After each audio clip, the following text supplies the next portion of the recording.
नमस्ते बच्चों। पिछली वीडियो में हमने ऑक्टाहेड्रल कॉम्प्लेक्सेस की स्प्लिटिंग के बारे में पढ़ा था। इस वीडियो में हम टेट्राहेड्रल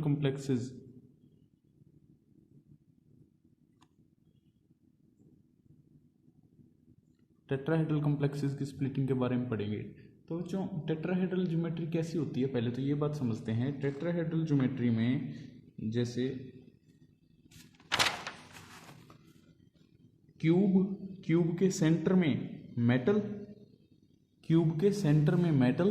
अब जो चार लीगेंड है वो कैसे अटैच हैं, जैसे ये हमने फ्रंट फेस मान लिया, तो फ्रंट फेस के अल्टरनेट कॉर्नर का मतलब इस कॉर्नर पे लीगेंड है, फिर ये कॉर्नर छोड़ के इस कॉर्नर पे लीगेंड है, फिर ये कॉर्नर छोड़ के इस कॉर्नर पे फिर दोबारा लीगेंड है।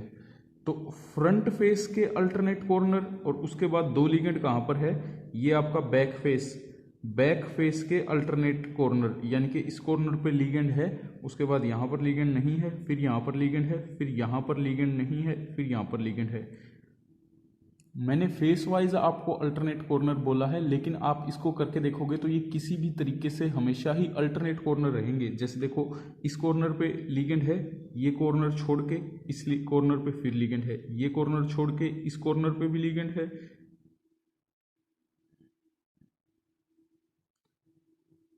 और यहां से ये कॉर्नर छोड़ के इस कॉर्नर पे भी लीगेंड है। तो क्यूब के 8 कॉर्नर होते हैं, 8 में से एक छोड़ के एक छोड़ के एक, हर एक अल्टरनेट कॉर्नर पे अगर हम एक एक लीगेंड लगा देंगे तो वो कैसी बनेगी, आपकी टेट्राहेड्रल ज्योमेट्री। अब जैसे आपको पिछली वीडियो में बताया था ऑक्टाहेड्रल के केस में कि जो लीगेंड है वो कहाँ से आने लग रहे हैं, along the face centre. Ligand कहाँ से आने लग रहे हैं ना, सॉरी, ऑर्बिटल्स की डायरेक्शन क्या है, फेस सेंटर में, क्योंकि लीगेंड तो हमने यहाँ पे मेंशन कर दिए ना अल्टरनेट कॉर्नर पे according to tetrahedral geometry. Octahedral geometry में थे फेस सेंटर की तरफ। तो बच्चों, जो डी के ऑर्बिटल्स की ओरिएंटेशन है वो क्या है, जो X Y Y Z Z X, उनकी तो ओरिएंटेशन है इन बिटवीन द एक्सिस, और जो D X square Y square and D Z square, कौन से D X Y D Y Z D Z X, ये तो कहाँ है, इन बिटवीन द एक्सिस। और D X square Y square and D Z square, ये कहाँ है, अलोंग द एक्सिस।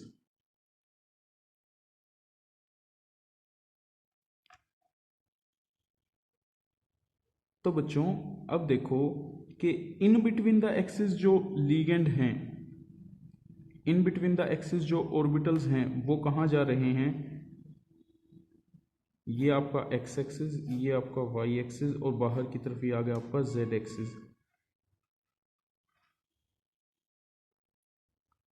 एक्स और वाई फेस के बीच में से जा रहे हैं, तो इन फेस के बीच में से कहाँ बनेगा आपका, इस एज की तरफ, ये आपका कौन सा बनेगा, डी एक्स वाई प्लेन में, लेकिन इन बिटवीन द एक्सिस।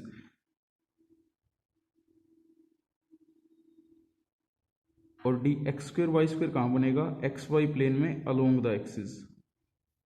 ये तो अब इसमें बच्चों कहना क्या चाह रहे हैं कि जो इन बिटवीन द एक्सिस जो ओरिएंटेड है ऑर्बिटल, वो लीगेंड के ज्यादा नजदीक पड़ेगा। क्यों? क्योंकि वो एज की तरफ होएगा, और जो लीगेंड है आपका वो कॉर्नर की तरफ है, तो एज से कॉर्नर नजदीक पड़ेगा एज कंपेयर टू फेस से कॉर्नर। तो जिनकी ओरिएंटेशन एज की तरफ है, यानी कि ये D X Y D Y Z D Z X, इनमें रिपल्शन ज्यादा होएगी, और रिपल्शन कम किन में होएगी, जिनकी ओरिएंटेशन फेस की तरफ है, यानी कि वो कॉर्नर से दूर हो गए, D X square Y square and D Z square. तो टेट्राहेड्रल कॉम्प्लेक्सेस के केस में लीगेंड्स की वजह से डी ऑर्बिटल्स में स्प्लिटिंग का क्या पैटर्न होएगा बच्चों, डी ऑर्बिटल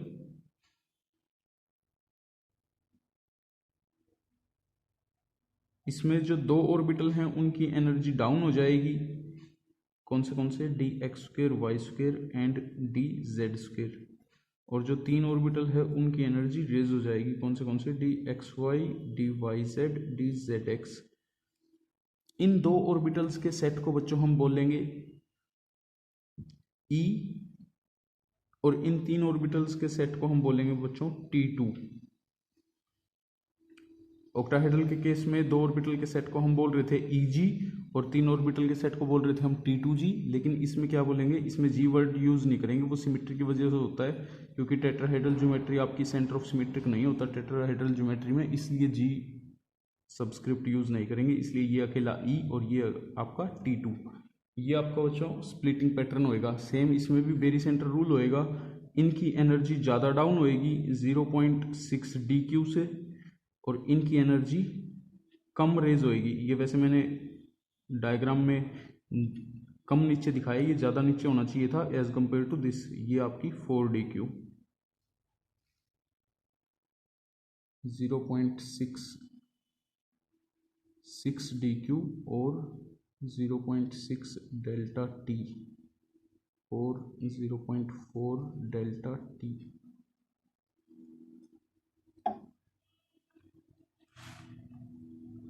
इसके बाद बच्चों के जो आपका डेल्टा O यानी कि ऑक्टाहेड्रल स्प्लिटिंग 4/9 होती है आपकी डेल्टा T से, यानी कि टेट्राहेड्रल में जो स्प्लिटिंग होने लग रही है वो ऑक्टाहेड्रल में होने वाली स्प्लिटिंग से लगभग हाफ होती है।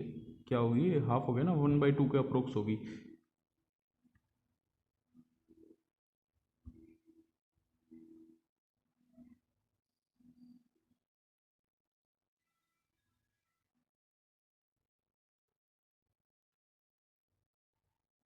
ये बच्चों यहाँ पे आपको गलत बता दिया, delta T is equal to 4/9 delta O। इसका रीज़न बताते हैं। ऑक्टाहेड्रल स्प्लिटिंग जो है वो ज़्यादा होती है, टेट्राहेड्रल स्प्लिटिंग जो है वो ऑक्टाहेड्रल की हाफ होती है ऑलमोस्ट। ऐसा क्यों होता है बच्चों, क्योंकि जो D में स्प्लिटिंग जो होने लग रही है वो किस वजह से होने लग रही है, लिगेंड्स की वजह से। लिगेंड्स का नेगेटिव चार्ज D ऑर्बिटल्स में रिपल्शन की वजह से उनको स्प्लिट कर देता है, एनर्जी उनकी तोड़ देता है। तो लिगेंड अब नंबर 1